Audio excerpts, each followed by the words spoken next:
Hello ಸ್ನೇಹಿತರೆ, ಸಪ್ತಪದಿ ಧಾರಾವಾಹಿಯ ಇಂದಿನ ಸಂಚಿಕೆಯಲ್ಲಿ ನೋಡುವುದಾದರೆ ಈ ಕಡೆಯಿಂದ ಅನಾಮಿಕಾ ಕಲ್ಯಾಣ್ ಹೇಗಾದ್ರೂ ನನ್ನ ಕಡೆ ವಶ ಮಾಡ್ಕೋಬೇಕಲ್ಲ ಅಂತ ಅವನ ಕಡೆ ತುಂಬಾ ಪ್ರೀತಿಯಿಂದ ಮಾತಾಡ್ತಾ ಇರ್ತಾಳೆ. ನೋಡಿದ್ರೆ ಕಲ್ಯಾಣ್ ನಿರಾಕರಿಸ್ತಾ ಇರ್ತಾನೆ.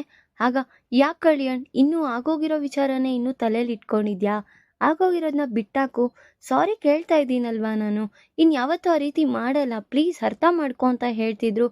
ಆಯ್ತು, ನೀನ್ ಇಷ್ಟೆಲ್ಲ ಹೇಳ್ತಾ ಇದೆಯಲ್ಲ, ನಿನ್ ವಿಚಾರಕ್ಕೆ ಬರ್ತೀನಿ. ಹೋಗು, ಅಲ್ಲಿ ಒಂದು ಫ್ಲವರ್ ವಾಸ್ ಇದೆಯಲ್ಲ, ಎತ್ಕೊಂಡ್ ಬಾ ಅಂತ ಕೇಳ್ತಾ ಇರ್ತಾನೆ. ಏಂತಕ್ಕೀಗ? ತಗೊಂಡ್ ಬಾ ಅಂದೆ ಅಲ್ವಾ?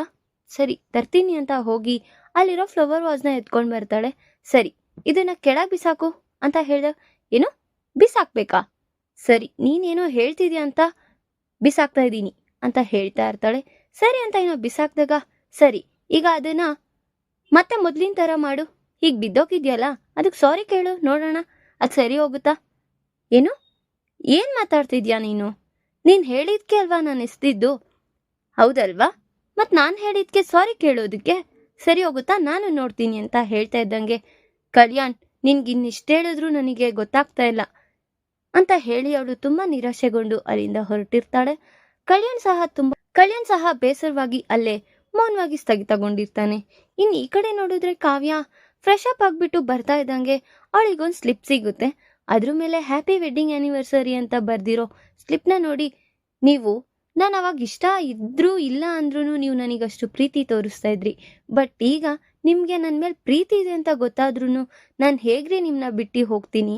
ಸ್ವಲ್ಪನೂ ಯೋಚನೆ ಮಾಡ್ಬೇಕಿತ್ತಲ್ವಾ?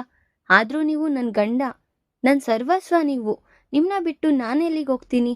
ನನ್ನ ಪ್ರಾಣ ನೀವು ಅಂತ ತುಂಬಾ ಪ್ರೀತಿಯಿಂದ ಇನ್ನ ರಾಜ್ ಕಡೆ ಹೋಗ್ತಾ ಇರ್ತಾಳೆ. ಹೇಗಾದ್ರೂ ಮಾಡಿ ರಾಜ್ಗೆ ಒಂದು ಮುತ್ತು ಕೊಡ್ಬೇಕು ಅಂತ ಆಸೆಯಿಂದ ಹೋಗ್ತಾ ಇದ್ದಂಗೆ ನೋಡಿದ್ರೆ ಅವಳಿಗೆ ಕೈಕಾಲೆಲ್ಲ ನಡ್ಕ ಆಗ್ತಾ ಇರುತ್ತೆ ರಾಜ್ನ ನೋಡಿ. ಅಯ್ಯೋ, ಏನು ನನ್ಗೆ ಈ ರೀತಿ ವಿಚಿತ್ರವಾಗಿ ಆಗ್ತಿದ್ಯಲ್ಲ, ನನ್ನ ಗಂಡನ ನಾನ್ ಮುತ್ತು ಕೊಡಕ್ಕೂ ಹಿಂದೆ ಮುಂದೆ ನೋಡ್ತಾ ಇದ್ದೀನಿ, ಇಷ್ಟು ಕೈಕಾಲೆಲ್ಲ ನಡುಕ್ತಾ ಇದೆಯಲ್ಲ ಅಂತ ಯೋಚನೆ ಮಾಡ್ತಾ ಇದ್ದಂಗೆ ಅವಳ ಅಂತರಾತ್ಮ ಇನ್ನ ಹೊರಗ್ ಬಂದಿ, ಹೇಯ್ ಏನೇ ಮಾಡ್ತಿದ್ಯಾ?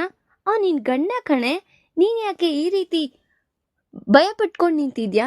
ನಿನಗೆಲ್ಲ ಅಧಿಕಾರನೂ ಇದೆ, ಎಂತಕ್ಕೆ ನೀನ್ ಮುತ್ಕೊಡ್ಬಾರ್ದು ಅಂತ ಅನ್ಕೊಂಡಿದ್ಯಾ? ಕೊಡೋದ್ನ ಕೊಟ್ಬಿಡು ಸೀದಾ ಅಂತ ಹೇಳ್ತಿದಂಗೆ, ಅದೇ ಕೊಡಕ್ಕಾಗುತ್ತೆ? ನೀನ್ ಯಾರು ಹೇಳೋದಿಕ್ಕೆ? ಅವನು ನಮ್ಮಿಬ್ಬರಿಗೆ ಗಂಡ, ನಿನಗಷ್ಟು ಗೊತ್ತಾಗ್ತಾ ಇಲ್ವಾ? ನಮ್ ಗಂಡನ ಮೇಲೆ ನನಗೆಲ್ಲ ಅಧಿಕಾರನೂ ಇರುತ್ತೆ. ನೀನೊಂದು ಮುತ್ತು ಕೊಡಕ್ಕೆ ಹಿಂಜರಿತಾ ಇದೆಯಲ್ಲ, ನಾನು ಅದನ್ನೇ ಆಶ್ಚರ್ಯವಾಗಿ ನೋಡ್ತಾ ಇದ್ದೀನಿ ಅಂತ ಹೇಳ್ತಾ ಇದ್ದಂಗೆ, ಓ ಅಷ್ಟು ಸುಲಭನಾ ನೀನ್ ಈ ರೀತಿ ಹೇಳ್ತಾ ಇದ್ದಂಗೆ ಅಂತ ಹೇಳ್ತಾ ಇದ್ದಂಗೆ, ಸರಿ ನಾನೇ ಕೊಟ್ಟು ತೋರಿಸ್ತೀನಿ ಆಯ್ತಾ ಅಂತ ಆ ಅಂತರಾತ್ಮ ಸೀದಾ ರಾಜ್ ಹತ್ರ ಹೋಗ್ತಾ ಇರುತ್ತೆ. ಆಗ ನೋಡು ಹೇಗ್ ಕೊಡೋದು ಮುತ್ತು ಅಂತ ಅವಳನ್ನ ಆಟ ಆಡಿಸ್ತಾ ಇದ್ದಂಗೆ, ಹೇ ಬೇಡ ಕಣೆ, ಹೇ ಏನೇ ಮಾಡ್ತಿದ್ಯಾ ಅಂತ ಕೇಳ್ತಿದ್ರು. ನೀನ್ ಸುಮ್ನೆ ಇರೆ, ನಾನು ಏನ್ ಮಾಡ್ಬೇಕೋ ನನಗೆ ಗೊತ್ತಿದೆ ಅಂತ ಹೇಳಿ ಇನ್ನ ಆ ಅಂತರಾತ್ಮ ರಾಜ್ಗೆ ನಿಜವಾಗ್ಲೂ ಮುತ್ತು ಕೊಟ್ಬಿಟ್ಟಿರುತ್ತೆ. ಅದನ್ನ ನೋಡಿ ಕಾವ್ಯ ಅಯ್ಯೋ ಅಂತ ಕಣ್ಮುಚ್ಕೊಂಡ್ಬಿಟ್ಟಿರ್ತಾಳೆ. ಅದೇ ಟೈಮ್ಗೆ ರಾಜ್ ಎದ್ ನೋಡಿದ್ರೆ, ಏನು ಇವಳು ಈ ರೀತಿ ಕಣ್ಮುಚ್ಕೊಂಡ್ ನಿಂತಿದ್ದಾಳಲ್ಲ ಅಂತ ಹೇಳ್ತಿದಂಗೆ, ಏನ್ ಕಳಾವತಿ, ಅಯ್ಯೋ ಏನು ಇಲ್ಲ ರೀ ಅಂತ ಅವಳು ಅಲ್ಲಿಂದ ನಾಚ್ಕೊಂಡು ಹೊಂಟೋಗ್ಬಿಡ್ತಾಳೆ. ಈ ಕಡೆ ನೋಡಿದ್ರೆ ಕವಿ ಮತ್ತೆ ಕವಿತೆಗಳನ್ನ ಬರೆಯಕ್ಕೆ ಆರಂಭಿಸಿರ್ತಾನೆ. ಧಾರಾವಾಹಿಯ ಪ್ರತಿಯೊಂದು ಸಂಚಿಕೆ ತಪ್ಪದೆ ನೋಡಬೇಕಾದರೆ ನಮ್ಮ KTVS 365 ಚಾನಲ್ನ ಈಗಲೇ ಸಬ್ಸ್ಕ್ರೈಬ್ ಮಾಡ್ಕೊಳ್ಳಿ. ಹಾಗೆ ಪಕ್ಕದಲ್ಲಿ ಮೊಬೈಲ್ ಬಟನ್ ಅನ್ನು ಪ್ರೆಸ್ ಮಾಡಿ ಅದರಲ್ಲಿ ಆಲ್ ಆಪ್ಷನ್ ಸೆಲೆಕ್ಟ್ ಮಾಡ್ಕೊಳ್ಳಿ. ಇದರಿಂದ ನಾವು ರಿಲೀಸ್ ಮಾಡುವಂತಹ ಸಂಚಿಕೆ ಅಪ್ಡೇಟ್ ನೋಟಿಫಿಕೇಶನ್ ಸಿಗುತ್ತೆ. ಮತ್ತೆ ನಾಗವೇಣಿ ಕುತಂತ್ರ ಬುದ್ಧಿನ ಮತ್ತೆ ಸ್ಟಾರ್ಟ್ ಮಾಡಿರ್ತಾಳೆ. ಆಗ ಕಲ್ಯಾಣ್ ಕವಿತೆ ಬರೀತಾ ಇರೋದನ್ನ ನೋಡಿ, ಏನ್ ಇವನು ಆಫೀಸ್ಗೆ ಹೋಗ್ದಿರ ಇಲ್ಲೇ ಮತ್ತೆ ಕವಿತೆಗಳನ್ನ ಬರ್ಕೊಂಡು ಸ್ಟಾರ್ಟ್ ಮಾಡಿ, ಏನಾದ್ರೂ ಮಾಡಿ ಈ ವಿಚಾರನ ಅನಾಮಿಕಗ್ ತಿಳಿಸ್ಬೇಕು ಅಂತ ಅಲ್ಲಿಂದ ಸೀದಾ ಅನಾಮಿಕಾ ಹತ್ರ ಬರ್ತಾಳೆ. ಹಾ ಕಾಫಿ ಚೆನ್ನಾಗಿದ್ಯಾ? ಶುಗರ್ ಎಲ್ಲ ಕರೆಕ್ಟ್ ಆಗಿದ್ಯಾ ಅನಾಮಿಕಾ ಅಂತ ಕೇಳ್ತಿದಂಗೆ, ಹಾ ಆಂಟಿ ಸ್ವಲ್ಪ ಶುಗರ್ ಕಮ್ಮಿ ಆಗಿದೆ, ಏನ್ ಮಾಡಕ್ಕೂ ಆಗಲ್ಲ ಅಂತ ಹೇಳ್ತಿದಂಗೆ, ನೀನ್ ಇಲ್ಲಿ ಶುಗರು ಮತ್ತೆ ನೀನ್ ಅಂದ ಚಂದ ಅಷ್ಟೇ ನೋಡ್ಕೊಂಡಿದ್ರೆ ನಿನ್ ಗಂಡಿನ ಪರಿಸ್ಥಿತಿ ಯಾರು ನೋಡ್ತಾರೆ ಅಂತ ಕೇಳ್ತಿದಂಗೆ, ಈಗ ಏನಾಯ್ತು ಆಂಟಿ? ಬಾಯ್ಲಿ ಏನ್ ಮಾಡ್ತಿದ್ದಾನ ಅವನು, ನಿನಗ್ ತೋರಿಸ್ತೀನಿ ಅಂತ ಸೀದಾ ನಾಗವೇಣಿನ ಕರ್ಕೊಂಡ್ ಬರ್ತಾ ಇರ್ತಾಳೆ. ನೋಡಿದ್ರೆ ಕವಿ ಮತ್ತೆ ಕವಿತೆಗಳನ್ನೆಲ್ಲ ಬರೀತಾ ಇರೋದನ್ನ ನೋಡಿ, ನೋಡು ಆಫೀಸ್ಗೆ ಹೋಗ್ದಿರಾ ಕವಿತೆಗಳನ್ನ ಮತ್ತೆ ಶುರು ಮಾಡ್ಕೊಂಡಿದ್ದಾನೆ ಬರೆಯೋದು ಅಂತ ಹೇಳ್ತಾ ಇದ್ದಂಗೆ ಆ ಉಗ್ರೋಷದಿಂದ ಅವಳಿಗೆ ತುಂಬಾ ಬೇಜಾರಾಗಿರುತ್ತೆ. ಆಗ ಸೀದಾ ಅನಾಮಿಕಾ ಅವ್ರ ಅತ್ತೆ ಹತ್ರ ಬಂದಿ, ಅತ್ತೆ ನಿಮ್ ಮಗ ಏನ್ ಮಾಡ್ತಿದ್ದಾನೆ ನೋಡಿ, ಆಫೀಸ್ಗೆ ಹೋಗ್ದಿರಾ ಮತ್ತೆ ಆ ಹುಚ್ಚುಚ್ಚು ಕವಿತೆಗಳನ್ನೇ ಬರ್ಕೊಂಡ್ ನಿಂತಿದ್ದಾನೆ ಅಂತ ಹೋಗಿ ಹೇಳ್ತಾಳೆ. ಸರಿ ಅಂತ ಅವ್ರ ಅತ್ತೆನೂ ಮತ್ತೆ ಸೊಸೆ ಇಬ್ರು ಬಂದಿ ಅಲ್ಲಿ ನಿಂತ್ಕೊಂಡು ಅವ್ರ ಮಾತಾಡ್ಸ್ಬೇಕು ಅಂತ ಕಾಯ್ತಾ ಇದ್ರೆ, ಅನಾಮಿಕಾ ಕಲ್ಯಾಣ್ ಅಂತ ಕೂಗ್ತಾ ಇದ್ರು. ಅವನ್ ಏನು ಕೇರೆ ಅಂದಿರ ಅವನ್ ಪಾಡಿಗೆ ಅವನ್ ಕವಿತೆಗಳನ್ನ ಬರಿತಾನೆ ಕೂತಿರ್ತಾನೆ. ಆಗ ಇನ್ನ ಮನೆ ಮಂದಿಯವರೆಲ್ಲ ಅಲ್ಲಿಗೆ ಬಂದು ನೆಲ್ಸಿರ್ತಾರೆ. ಇನ್ನ ಪ್ರಕಾಶ್ ಅವರು, ಕಲ್ಯಾಣ್, ಅವಾಗಿಂದ ಅನಾಮಿಕಾ ಕರೀತಿದ್ದಾಳೆ ನೋಡು ಅಂತ ಹೇಳ್ತಿದಂಗೆ, ನನಗೆ ಅವಾಗಿಂದ ಕರಿಯೋ ಸೌಂಡ್ ಕೇಳಿಸಿಲ್ವಲ್ಲ, ಯಾವ್ದೋ ನಾಯಿ ಬೊಗಳ್ತಾ ಇರೋ ಸೌಂಡ್ ಕೇಳಿಸ್ತಿತ್ತು, ಅದಕ್ಕೆ ನಾನು ಏನು ತಲೆಗೆ ಹಾಕೊಳ್ದಿರಾ ನನ್ನ ಪಾಡಿಗೆ ನಾನು ಕೆಲಸ ಮಾಡ್ತಾ ಇದ್ದೀನಿ ಅಂತ ಹೇಳ್ತಾ ಇರ್ತಾನೆ. ಆ ವಿಚಾರನ ಕೇಳಿಸ್ಕೊಂಡು ಅನಾಮಿಕಾಗೆ ತುಂಬಾ ಬೇಜಾರಾಗುತ್ತೆ. ಕಲ್ಯಾಣ್, ನೀನ್ ಏನ್ ಮಾಡ್ತಾ ಇದ್ಯಾ? ಆಫೀಸ್ಗೆ ಹೋಗ್ದಿರಾ ಈ ಕವಿತೆಗಳನ್ನೆಲ್ಲ ಯಾಕೆ ಬರಿತಾ ಕೂತಿದ್ಯಾ ಮತ್ತೆ ಅಂತ ಧನಲಕ್ಷ್ಮಿ ಅವ್ರು ಕೇಳ್ತಿದ್ರು. ಅಮ್ಮ, ನನ್ನ ಇಷ್ಟ, ನಾನ್ ಏನಾದ್ರೂ ಮಾಡ್ಕೋತೀನಿ. ಏನಾಗ್ತಿದೆ ಅಮ್ಮ ನಿನಗೆ? ಅಲ್ಲ, ಅನಾಮಿಕಾ ಅವಾಗಿಂದ ಕೂಗ್ತಿದ್ದಾಳೆ, ಆಫೀಸ್ಗೆ ಹೋಗು ಅಂತ ಹೇಳ್ತಾ ಇದ್ರು, ನೀನೇನು ಮತ್ತೆ ಬರಿತಾ ಕೂತಿದ್ಯಾ ಅಂತ ಕೇಳ್ತಿದಂಗೆ, ಆಫೀಸಾ? ನಾನು ಆಫೀಸಿಗೆ ಹೋಗ್ಬೇಕಾ? ಹಾ, ಮತ್ತೆ ನೀನ್ ಹೋಗ್ದಿರಾ ಇನ್ಯಾರು ಹೋಗ್ತಾರೆ ಅಂತ ಕೇಳ್ತಾ ಇರ್ತಾರೆ. ಆಗ ನಾನು ಆಫೀಸ್ಗೆಲ್ಲ ಹೋಗಲ್ಲ, ನನಗ್ ಇಷ್ಟನೂ ಇಲ್ಲ. ಆ ಜವಾಬ್ದಾರಿ ಎಲ್ಲ ನಮ್ ದೊಡ್ಡಣ್ಣಂದು, ಅವ್ರು ತಗೋಬೇಕಾಗಿರೋ ಜವಾಬ್ದಾರಿ ಏನೋ ಹೋಗ್ಲಿ ಅಂತ ನಾನ್ ತಗೊಳ್ತಿದ್ದೆ. ಇನ್ನ ನಾನು ಅದನ್ನೆಲ್ಲ ನಿಲ್ಲಿಸ್ತೀನಿ, ನನ್ ಕವಿತೆಗಳನ್ನೇನಿದೆಯೋ ಅದನ್ನ ಮುಂದುವರಿಸ್ಬೇಕು ಅಂತ ಹೇಳ್ತಾ ಇರ್ತಾನೆ ಕಲ್ಯಾಣ್.